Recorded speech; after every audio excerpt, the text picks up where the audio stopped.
Hey guys, welcome back to my channel. My name is Mikey. You guys are rocking with me on Mikey's Intellectual Corner. On today's episode, I thought we'd go ahead and change it up a little bit, and I would go ahead and ruffle a little bit of feathers from our friends from across the pond, as they say, and give my American top 10 English historical moments of all time. Without further ado, if you guys agree with my list, go ahead and hit the like button. If you guys disagree, hit me up in the comments. We'll have a little conversation. Without further ado, though, let's go ahead and get into it. My number 10 spot, I would go ahead and put the invention of the World Wide Web by Tim Berners-Lee. Because, I mean, as you guys know, few inventions have make our life so convenient, you know what I'm saying, as the World Wide Web.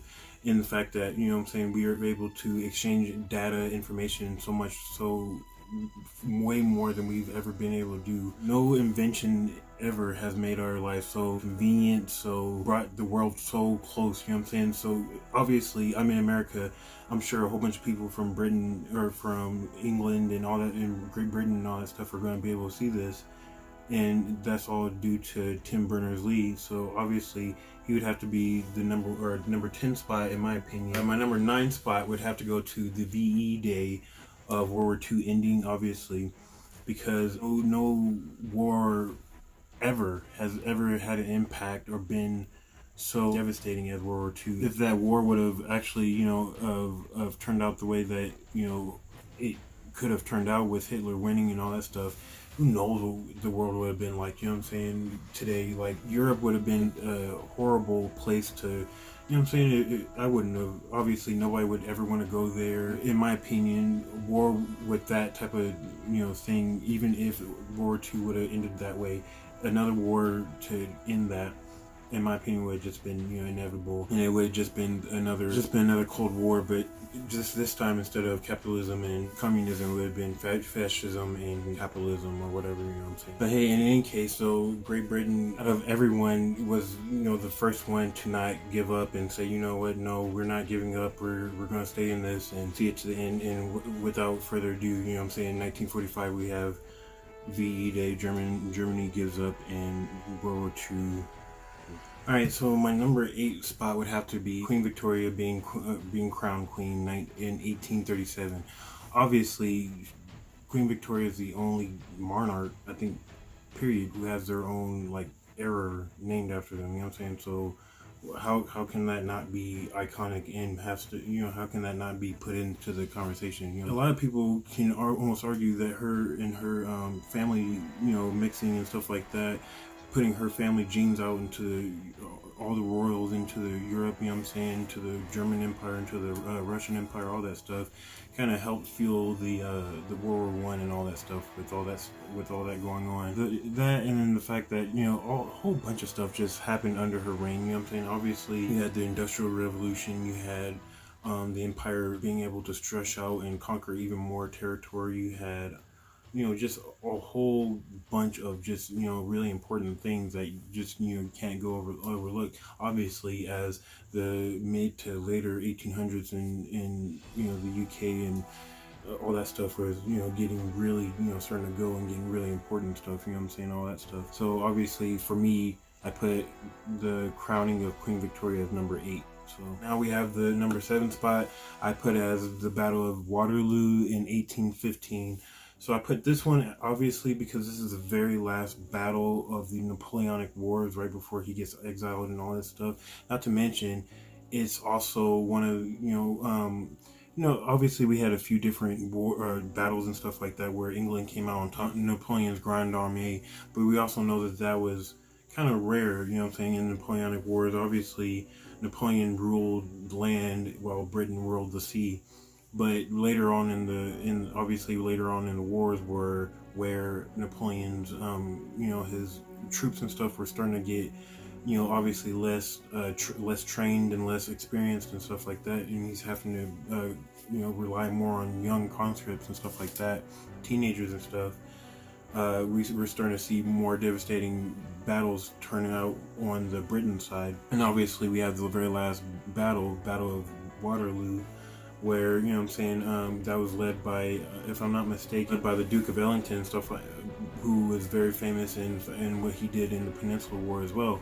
So, that was very, and like I said, this battle was the very last battle in the Napoleonic Wars, and led to him being exiled and the end of it. You know what I'm saying? We finally get to end the Napoleonic Wars and have theoretical peace in Europe. That's why I put that as number 7. All right, guys. So my number 6 spot would have to go to the Guy Fawkes and the gunpowder plot being discovered in 1605. Obviously, this is a very important historical event in British history and stuff like that. So pretty much an attempt by Catholic plotters to assassinate King James I. The gunpowder plot may have actually succeeded too if it weren't for a late note letting them know what was going on and stuff like that. But till this day is remembered by remember the 5th of November. But in any case, so that's a pretty big date, if I'm not mistaken, in English history. So I put that as my number 6 spot. My number 5 spot, I have the birth of William Shakespeare. So obviously, we already know William Shakespeare, I think, helped add like over 1,000 words to the English language alone, on top of all types of phrases and stuff from his plays and all that stuff. But from, you know what I'm saying, you have to also remember though, and obviously that in it itself garners him, the number 5 spot, for one man to be able to add over 1,000 words to the English language. I mean, come on now. But for me, you just kind of gotta remember, like, if you or think to yourself, if you were living back in like 1500s, because I think he was in 1564. Now, if you were living back in those times, what is there to do? Work. That's literally all there is to do to pass time. You know what I'm saying? There's work. So for him to be able to come up and make as many plays that are so good, we're able to still appreciate them 500, 600 years later. You know what I'm saying? Like that, I feel like that's rare in itself to have something like that, and we're still able to. You know what I'm saying? They're still able to make movies about it. Well, I think they made, Shakespeare in Love back in the 90s, and every freaking school play in America and everywhere, is doing, Romeo and Juliet and all, Hamlet and all this stuff. So you gotta think, so that's why I put him in number 5 spot, because what he did now in our time and able to add everything that he did, but also what he did in their time and being able to be, pretty much a source of entertainment in a time where, what the fuck is there to do? You know what I'm saying? So that's my number 5 spot. Alright, guys, so my number 4 spot would definitely have to go to the War of the Roses, the beginning of it in 1455, I believe. Now, obviously, I think this was only 100 years after the Black Plague had just rumbled through, Europe and devastated everything, almost causing an apocalyptic, ending. We had the Civil War between the houses of York and the house of Lancaster, if I'm not mistaken. And this all happened, I think, after the death of King Henry VI, if I'm not mistaken. Also, right after he passed away, these two very, very powerful houses, they just went to war with each other, vying for that top spot. It only come to an end when Henry Tudor, I think, would kill Richard III, if I'm not mistaken, at the Battle of Bosworth in 1485. If I'm not mistaken, and that would begin the rule of Tudors or something like that. But if I'm not mistaken, that definitely has to be a very big historical moment. So I put that in the 4th top spot. Plus, not a lot of people know this, but that's actually, I'm pretty sure, where J.R. Martin got his inspiration for Game of Thrones. So I mean, how can you not? That's how iconic it is, you know what I'm saying? Without further ado, we'll go ahead and get into the top 3. My third one would definitely have to be the rolling in of the Black Plague, and I think when I say 1346 is when it hit England. But yeah, I mean, I feel like it's kind of hard to really fathom what an outbreak like that, of that proportion, would really have, because I mean, obviously, a lot, we know what an outbreak looks like now, you know what I'm saying, after everyone just went through last year, but we don't know what that type of an outbreak would look like. And obviously, I mean, this had like an 8 out of 10 chance of killing somebody, so 8 out of 10 people are going to die died from this disease, you know what I'm saying, and it ravaged through the body in such in my opinion, it's kind of a violent way, attacking the lymph nodes and stuff like that, and making it swell up and making your body parts, decay and rot off and stuff. It's just, such a horrible way to die, especially in the 1300s. You know what I'm saying? This is medieval time where you gotta think where people are living. Most of society are serfs and peasants and stuff, so they don't take showers. They're living in filth and squalor and stuff. And you add that on top of it, just apocalyptic hell. And this is going on all over the Eastern world and Western world, you know what I'm saying? Because not a lot of people know this, but at this time, you know, here in the Western world, we focus how it ravaged across Europe.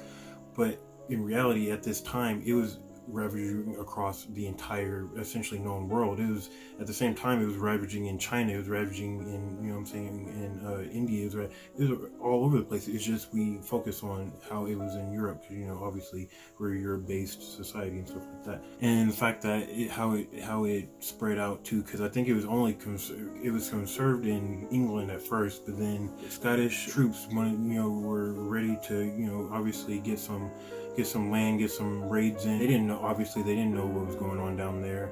They weren't met with any strife because of what was going on down there. They weren't met with an opposition. So they went down there, they went raiding, and then unknowing to them, they brought it right back up to the Scottish up north, and it was over from there. And then I think some boats off to the east coast of Ireland brought it for them, and next thing you know, the entire British Isle is infested. And yeah, so that would definitely have to be number 3, because I mean, who knows where we would be with how many people it took, you know what I'm saying?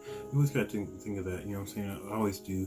Where would the world be if all these genocides, all these huge horrible deaths would never have happened? Because that's a lot of people who, you know what I'm saying, didn't get to leave a legacy, you know what I'm saying, didn't get to leave kids, didn't get to leave, you know what I'm saying, all that, or their kids died along with them. So in any case, so that's my number 3.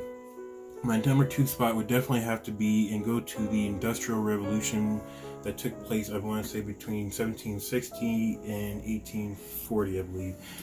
I mean, come on, guys. That has to be one of the most important things that has happened in modern times. It took us from making things with our hands for millennia of thousands of years, making things with our hands, you know, blacksmiths and all that stuff, to being able to make things through factory and just make it, you know, mass production. That's ridiculous to think about. Crazy to think about what that did to our world, because obviously without the Industrial Revolution, we wouldn't have had the mass brutality that we saw in World War I and World War II. Really, the entire 20th century, we wouldn't have saw that, because obviously we wouldn't have got the big guns that we received. We wouldn't have got all the ammunition, all the guns, all the, you know what I'm saying. We wouldn't have been able to just suit up 2 million, 3 million, 4 million troops just like that. But once that Industrial Revolution hit, it became so much easier. Not to mention, you know, aside from the war stuff, because, you know, obviously our channel is super war historical heavy, not just on the war stuff though. You know what I'm saying? You gotta think about what it did for our world around us. You know, we're able to make, you know, cell phones on mass production, clothes on mass production, food on mass production, you know what I'm saying? All that because of this. So it's kind of hard not to put it as the number 2 spot, as we're still having those effects, and the effects from it is essentially leading us into the space age, because it's, you know what I'm saying, it's gotten us away from the fact that we are relying on just one person to make one little thing, where one person can now pop out 100 of the same items in one day just from using a machine, you know what I'm saying? So that's where I put that on there. Alright guys, and so for my number 1 spot as an American looking in, I would definitely have to say William the Conqueror defeating King Harold at the Battle of Hastings 1066. That would definitely have to be my number 1 spot as the number 1 most important English historical date. Obviously it's a very famous date, if anything, because not only did you know, a king die, I think famously or infamously, with an arrow through his eye, like a legend, you know what I'm saying? We don't know if that happened or not, but the legend says it did. And obviously, you know, after William defeated him, him and his Norman troops took over all of England, you know what I'm saying? His French influence just took over.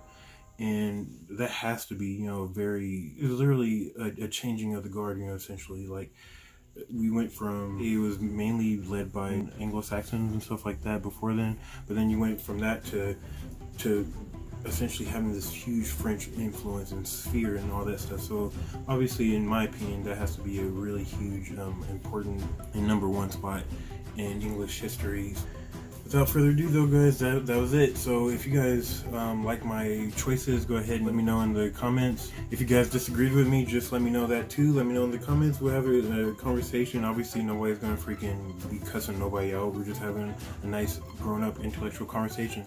So without further ado, thank you guys again for joining me on another episode of Mikey's Intellectual Corner. Don't forget to like, comment, and subscribe. I'll see you guys on another one. I'm out. Peace.